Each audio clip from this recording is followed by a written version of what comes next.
নদী চুরি করে এই ক্যাফে বানানো হয়েছে। ভেড়ির মাঝে ক্যাফে, নাম ক্যাফে অরণ্যের কূলে। মাতলা নদী বুঝিয়ে এই ক্যাফে তৈরির অভিযোগ।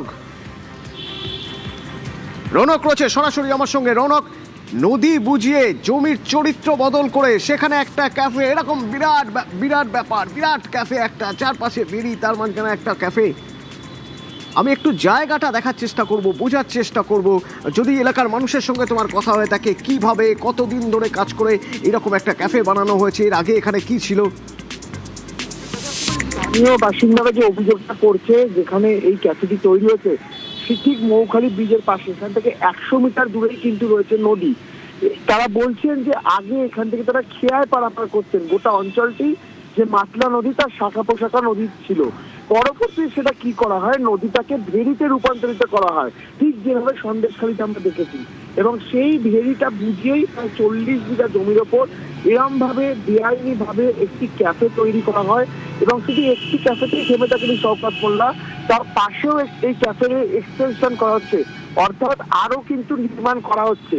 এবং এই মাতলা নদী যে শাখা প্রশাখা নদীগুলি দীর্ঘদিন ধরে যে স্থানীয় বাসিন্দারা বলছে তারা নদী পারাপার করতেন খেয়া দিয়ে, হঠাৎ দেখা যাচ্ছে গত 15 বছরের মধ্যে সেই জায়গা ভেড়ি হয়ে গেল এবং ভেড়ি থেকে রূপান্তরিত হয়ে এরকম ভাবে নির্মাণ তৈরি হয়ে যাচ্ছে।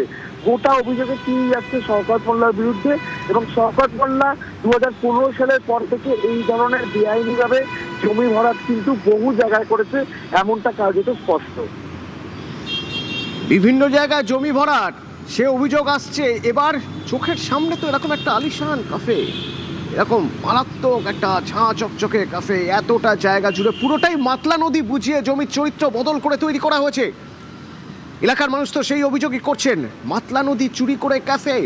শওকত মোল্লার ছেলে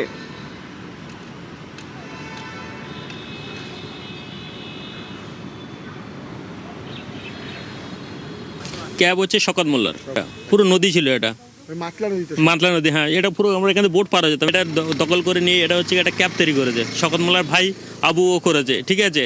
যারা ওদের হারুন তারা জায়গা নিয়েছে সব কিছু পুরো বেআইনি ভাবে স্যার, পুরো বেআইনি ভাবে করেছে। 7,000 বিক্রি হবে স্যার, এখান থেকে সেই ওমতা সব বিক্রি করেছে।